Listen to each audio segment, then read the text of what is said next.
Welcome to another episode of Talking Hospitality. I'm Timothy R. Andrews.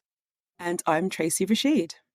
Today's episode is a special one as we bid farewell to our beloved co-host and friend, Sarah Kettel.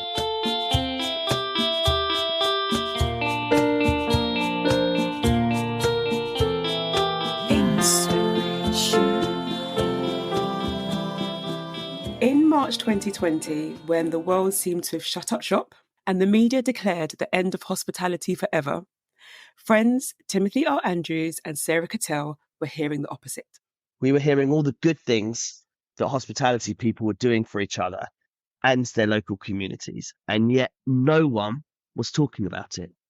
And so an idea was formed, and the podcast Timothy Put the Kettle On was born. Sarah and Timothy shared their thoughts on lockdown and brought on guests who were making a difference. And the rest, as they say, is history. Sarah, you have been an integral part of my, and certainly this podcast journey. But before we get onto that, how does it feel like being on the other side of the mic? Well, this is weird. And also, can I just point out that first bit, lovely as it was, does sound like an obituary and I'm not dead. I had to write that 3 times, right? Because I was like, no, it sounds like as we pass our dearly departed Sarah Kettel. Thankfully, you're not, though. I don't think she is. Otherwise, I'm logging off right now. Seriously. Vicious. Yes, the rumours of my death are greatly exaggerated. I'm glad to hear it, Sarah. So let's start at the beginning. Before talking hospitality and Timothy Put the Kettle On, how did you find your way into the world of hospitality and then eventually this podcast? So I guess my hospitality journey started like it does for a lot of people who grow up in a seaside town in the countryside. That was our main industry. So people came for holidays. And so your holiday job, when you were old enough to get a job, which was 14 for me back in the day, I think you have to be a lot older now to work. I don't think child labour is a thing anymore. Certainly wasn't when I was a teenager. God bless the 90s.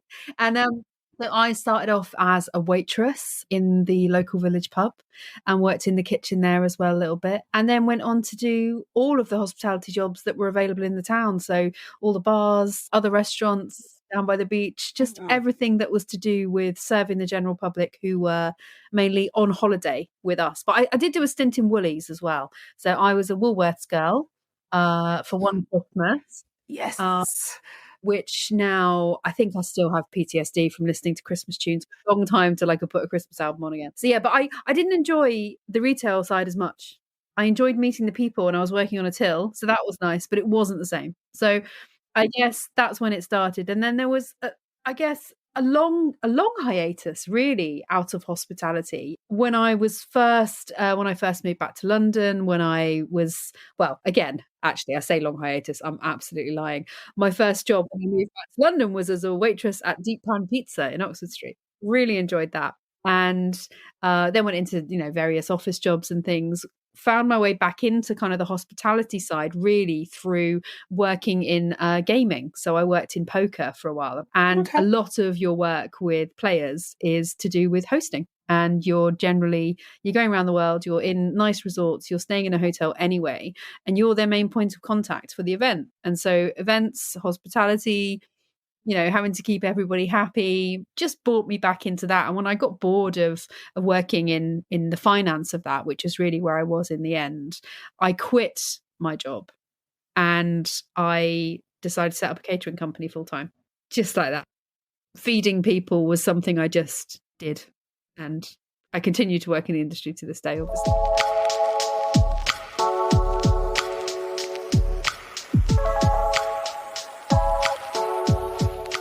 What has been your driving force or philosophy in the hospitality industry? I think, to be honest, there's not a lot of jobs you can do where, even if you are public facing, where you can bring an amount of, I guess, comfort to people, which is, it's going to sound like a weird phrase. I'm trying to find a way to rephrase it and I can't, but soul touching. Not in a creepy, weird way. That sounds fine to me. Sure, you can work behind a counter in my case, Woolworths, or in other people's case, Burberry. But, you don't, if you buy something, you're just buying an object. Some people love shopping, that's great. But it really doesn't give you what hospitality gives you, because it's not holistic experience. Buying something is just, it's an exchange of cash or card for an object, mainly, right? That's not what hospitality is. You are a consumer in a way that it touches everything in your life and can change your life as well. Whereas I don't think that just buying a thing can do that. That's so true. That's so true. Soul touching is right. All the touching. Yeah. Appropriate touching. Obviously appropriate soul touching. We'll call it that.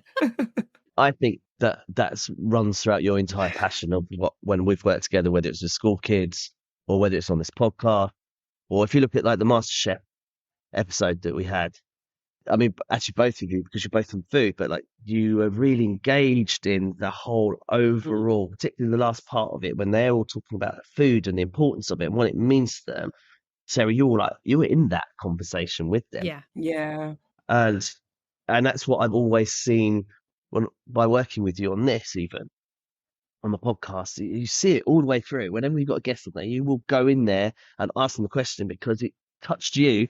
And and it matters. It does matter. It does. And I think, we all work in the industry, and anyone who works in the industry knows that there are very few people in this industry who don't just do everything heart and soul and are not fully invested in everything they do every day. Because actually, if you're not that person, you're not really going to get anything done, or at least you're not going to do it well.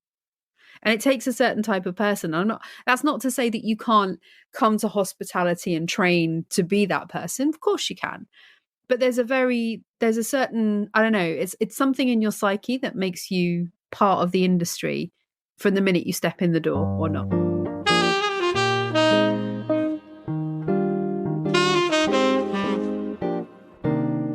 There's a side of being a people pleaser in a way, isn't there? That you want to see that smile, whether it's making someone's bed, making someone's food, pouring someone's drink. It's like that. Yeah, that's what you want to see.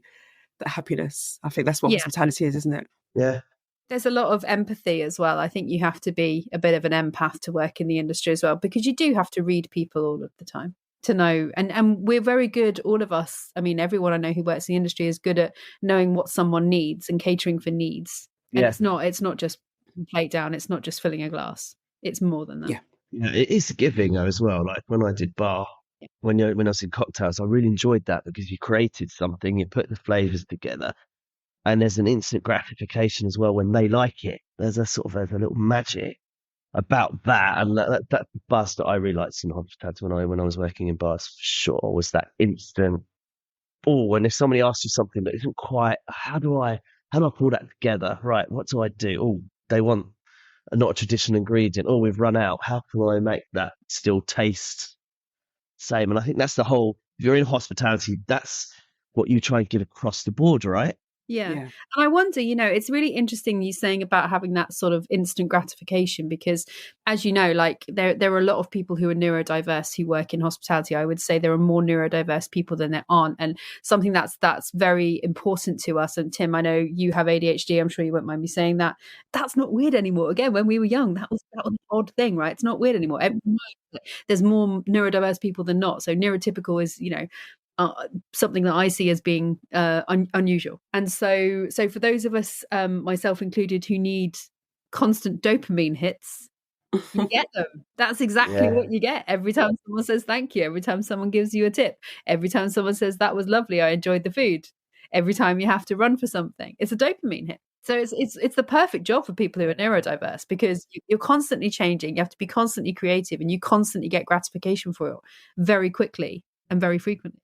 I wish I knew about this so much earlier in my life and my career, because when I was younger, I was the Sainsbury's and the Iceland girl. I did that sort of retail. Oh, did you? And checkouts only. Don't do stacking, thank you. And I always said I would never work in service. It's not my thing. And when I opened my shop, I remember how I felt serving my customers.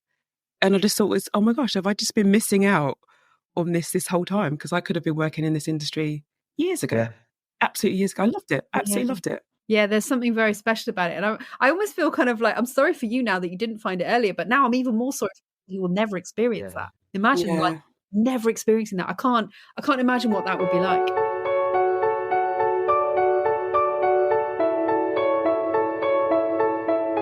So Sarah, diving into the podcast, what motivated you to start Timothy Put the Kettle On? I don't think it was my idea. I honestly can't remember because all that is a blur. Yeah. I mean, we could talk for hours about how we never thought we'd be in a pandemic, what it's done to us and all that stuff. But actually, yeah, so I don't think it was my idea, but suffice to say, I really like talking. Like, really like talking. Really? really. Yeah, I never picked that up.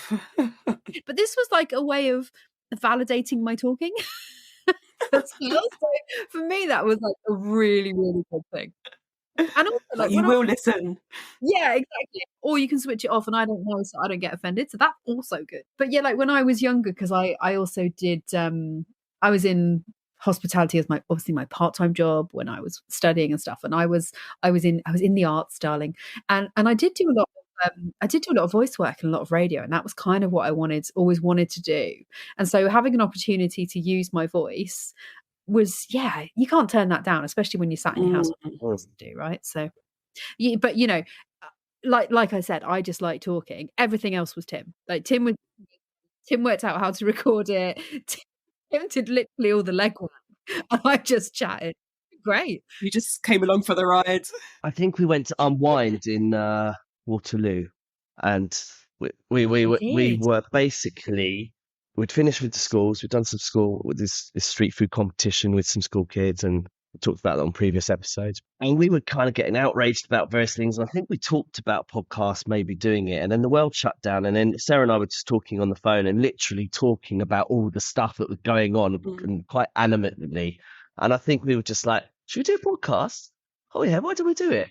What the hell? Okay, I don't know how to do it, Tim. If I leave you to work that out, kind of along those lines. And I think we said we were going to do 4 episodes, and then I was like, yeah, let's do 6.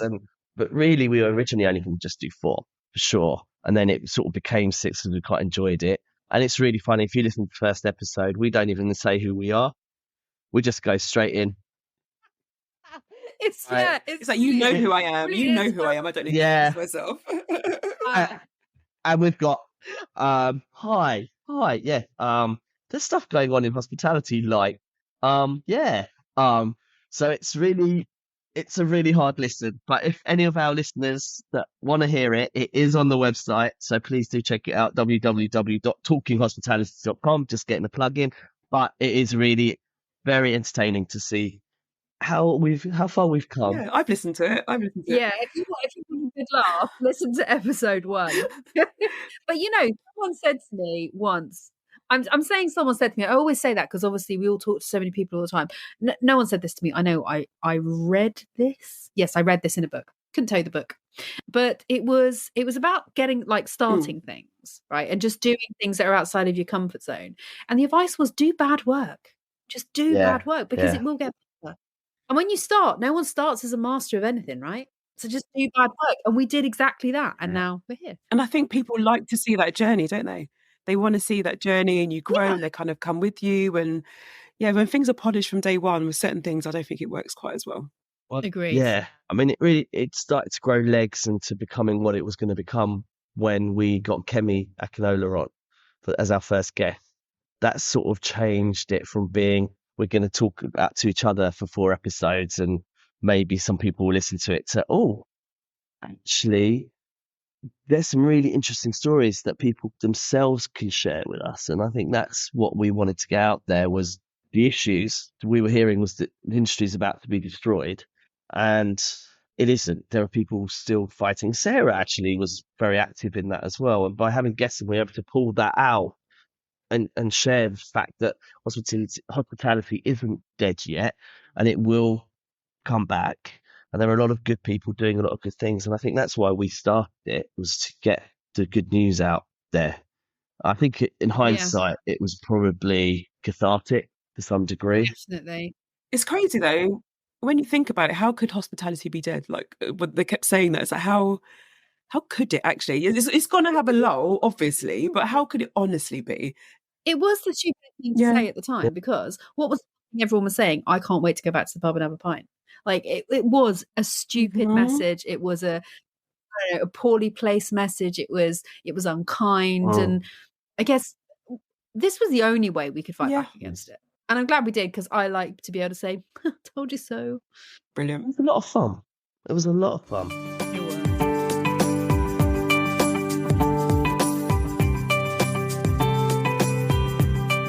Looking back, what have been your highlight moments or episodes and why?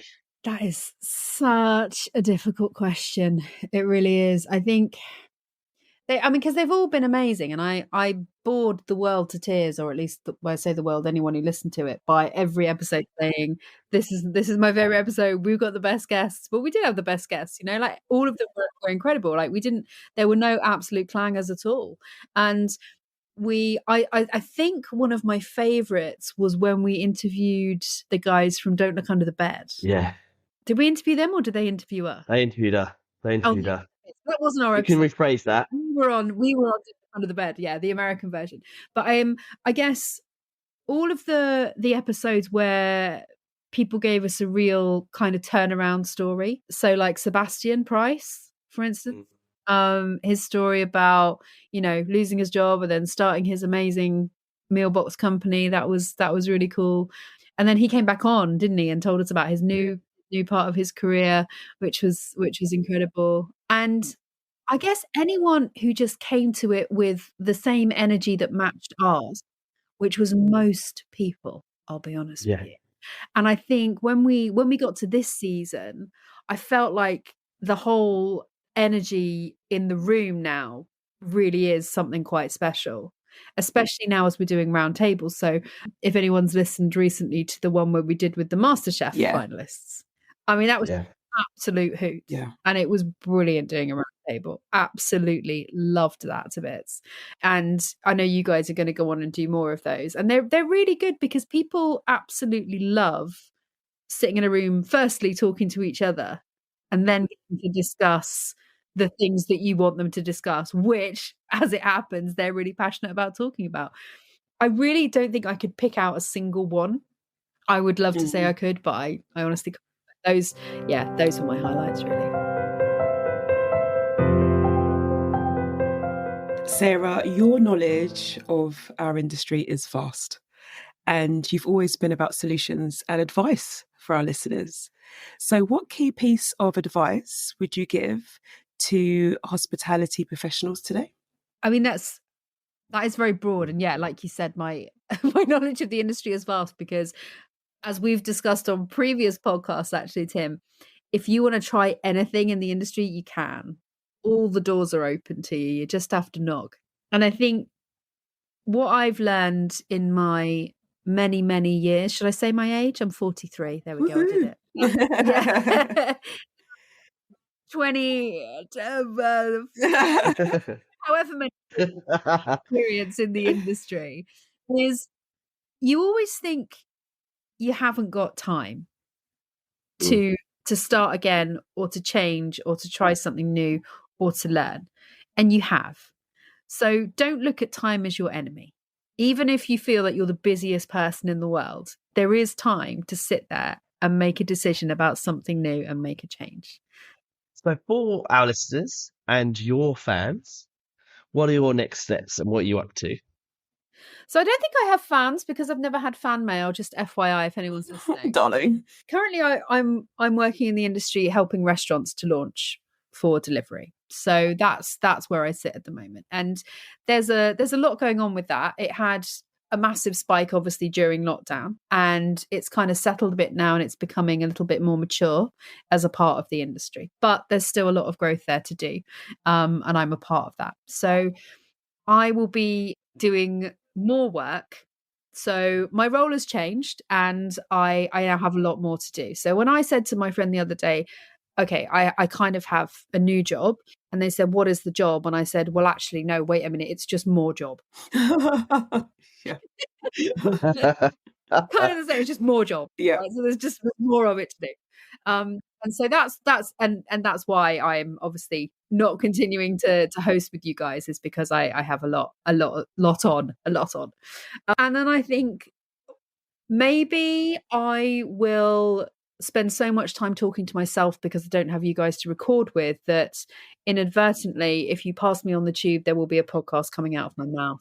So just the way the industry's going and the way that things are moving, it's certainly very exciting. And I think there's so much more to talk about, especially the area I work in is technological as well. So that's something there's going to be a lot more conversation on the table about that going forward. So you probably will hear, if you won't hear my voice, you might hear from me. I don't use social media, but I do LinkedIn. So I will be on LinkedIn posting various twaddle that I think is interesting.